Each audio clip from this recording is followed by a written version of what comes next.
गांधारी ने अपने भाई शकुनी को क्यों दिया श्राप? जानने के लिए वीडियो को अंत तक जरूर देखें। तो चलिए जानते हैं। महाभारत भारतीय इतिहास और संस्कृति का एक महान ग्रंथ है, जिसमें हर पात्र की अपनी एक अलग कहानी और महत्व है। इस महाकाव्य के हर प्रसंग में गहरे अर्थ छिपे हुए हैं, जो जीवन के विविध पक्षों को उजागर करते हैं। महाभारत के मुख्य पात्रों में से एक गांधारी अपनी महान तपस्या, त्याग और मातृ प्रेम के लिए जानी जाती हैं। वहीं उसका भाई शकुनी चतुराई, छल और कपट का प्रतीक माना जाता है। पर क्या आप जानते हैं कि गांधारी ने अपने ही भाई शकुनी को एक श्राप दिया था? यह घटना महाभारत के गहराई में छुपा हुआ एक रहस्य है, जो कम ही लोग जानते हैं। आइए इस रहस्य से पर्दा उठाते हैं और जानते हैं कि आखिर गांधारी ने शकुनी को क्यों श्राप दिया था। गांधारी गांधार देश के राजा सुबल की पुत्री थी और शकुनी उसका छोटा भाई था।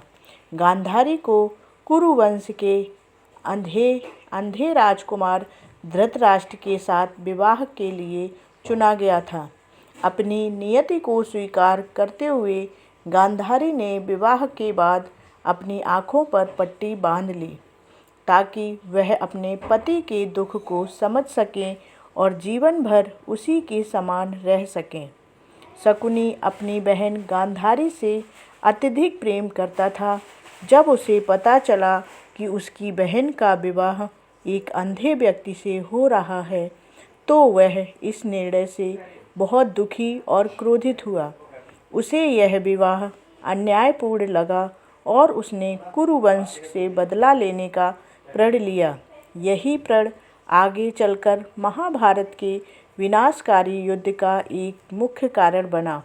शकुनी का मानना था कि उसकी बहन के साथ अन्याय किया गया है। गांधारी का विवाह एक ऐसे व्यक्ति से करना जो उसे जीवन भर सुख नहीं दे सकता, शकुनी के लिए अस्वीकार्य था।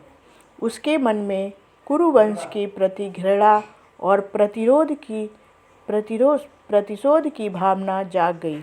इसी भावना के चलते उसने दुर्योधन को अपनी चालाकी और कुटिलता से प्रभावित किया और उसे पांडवों के खिलाफ भड़काना शुरू किया।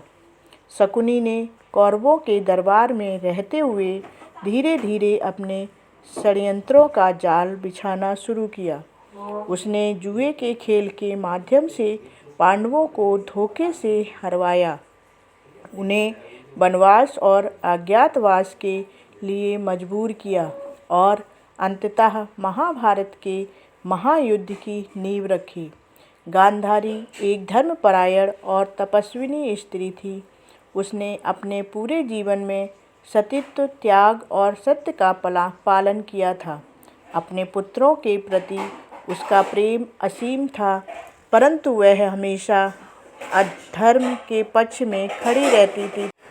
जब उसने देखा कि उसका भाई शकुनी अपने कपटपूर्ण कार्यों के कारण महायुद्ध की स्थिति उत्पन्न कर रहा है, तो उसका हृदय अत्यधिक दुखी हो गया। गांधारी ने कई बार शकुनी को समझाने का प्रयास किया कि वह अधर्म का मार्ग छोड़ दे और पांडवों के साथ संधि कर ले, परंतु शकुनी ने अपनी प्रतिशोध की भावना के चलते उसकी किसी भी सलाह को अनसुना कर दिया। उसे केवल अपने लक्ष्य की प्राप्ति की चिंता थी, चाहे इसके लिए किसी का भी सर्वनाश क्यों ना हो जाए। महाभारत के युद्ध के दौरान जब गांधारी ने अपने सभी पुत्रों को युद्ध भूमि में मृत पड़ा देखा, तब उसका हृदय वेदना से भर गया। उसने समझ लिया कि इस विनाश के पीछे उसके भाई शकुनी का ही हाथ है। यदि शकुनी ने दुर्योधन को भड़काया ना होता, तो यह महायुद्ध टल सकता था और उसके पुत्र जीवित रह सकते थे। अपने पुत्रों के शवों के बीच खड़ी गांधारी के हृदय में आक्रोश और दुख का सागर उमड़ पड़ा। इसी क्रोध और पीड़ा के क्षण में उसने अपने भाई शकुनी को श्राप दिया, हे शकुनी, तुमने अपने छल और कपट के कारण मेरे पुत्रों का विनाश के मार्ग पर धकेल दिया। तुम्हारे षड्यंत्रों के कारण यह कुरुक्षेत्र रणभूमि में रक्त से लाल हो गई है। मैं तुम्हें श्राप देती हूँ कि तुम भी इसी युद्ध भूमि में अपने कपट के कारण मृत्यु को प्राप्त करोगे। तुम्हारा अंत भी उसी प्रकार होगा जैसे मेरे पुत्रों का हुआ है। तुम्हारे द्वारा बिछाया गया यह जाल तुम्हारे ही विनाश का कारण बनेगा। गांधारी के इस श्राप के बाद महाभारत के युद्ध के दौरान ही सहदेव ने शकुनी का वध किया। इस प्रकार गांधारी के श्राप ने अपना प्रभाव दिखाया और शकुनी अपने ही षड्यंत्र के कारण मारा गया। गांधारी का यह श्राप केवल क्रोध का परिणाम नहीं था, बल्कि यह उसके भीतर छुपी हुई पीड़ा और न्याय की पुकार थी। उसने अपने भाई को इसलिए श्राप दिया क्योंकि शकुनी ने न केवल उसके पुत्रों को अधर्म के मार्ग पर चलने के लिए प्रेरित किया, बल्कि पूरे कुरुवंश के विनाश का कारण भी बना। गांधारी का यह श्राप हमें यह सिखाता है कि किसी के लिए भी बदले की भावना, छल और कपट का मार्ग अंततः विनाश की ओर ही ले जाता है।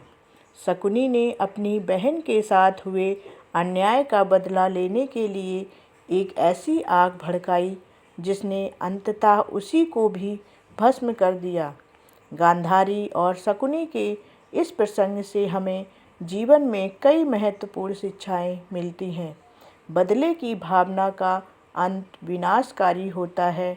शकुनी ने अपनी बहन के साथ हुए अन्याय का बदला लेने के लिए पूरे कुरुवंश को नष्ट कर दिया, परंतु अंततः वह स्वयं भी उसी आग में जलकर समाप्त हो गया। अधर्म का मार्ग अंततः हार की ओर ले जाता है। दुर्योधन, शकुनी और उनके साथियों ने अधर्म का मार्ग चुना, जो अंततः उनके पतन का कारण बना। क्रोध और दुख में लिए गए निर्णय घातक हो सकते हैं। गांधारी का अपने भाई को श्राप देना उसकी पीड़ा और क्रोध का परिणाम था, जिसने उसके अपने परिवार को भी समाप्त कर दिया। परिवार के प्रति अंधा प्रेम घातक हो सकता है। गांधारी ने अपने पुत्रों के दोषों को नज़रअंदाज किया और शकुनी ने अपने छल को बढ़ावा दिया, जिसका परिणाम पूरे वंश के विनाश के रूप में सामने आया। महाभारत का हर पात्र और हर प्रसंग जीवन के किसी न किसी सत्य को उजागर करता है। गांधारी और शकुनी की कहानी इस बात का प्रतीक है कि किसी के प्रति किए गए अन्याय का बदला लेने की भावना यदि छल है और कपट के मार्ग से पूरी की जाए तो उसका अंत केवल विनाश होता है। गांधारी का अपने ही भाई को श्राप देना उसके मातृत्व और धर्म के प्रति उसकी निष्ठा का प्रतीक है। उसने यह श्राप इसलिए दिया क्योंकि वह जानती थी कि अधर्म की जड़ को समाप्त किए बिना न्याय की स्थापना संभव नहीं है। अंततः महाभारत हमें यह सिखाता है कि धर्म का पालन करते हुए क्रोध और प्रतिशोध से मुक्त होकर जीवन जीना ही सच्ची विजय है। यही जीवन का सर्वोच्च सत्य है, जिसे समझना और अपनाना आवश्यक है। हमारे वीडियो में आपको सीख मिलती है, जो सीख मिलती है उसके लिए आप कमेंट कीजिए। धन्यवाद।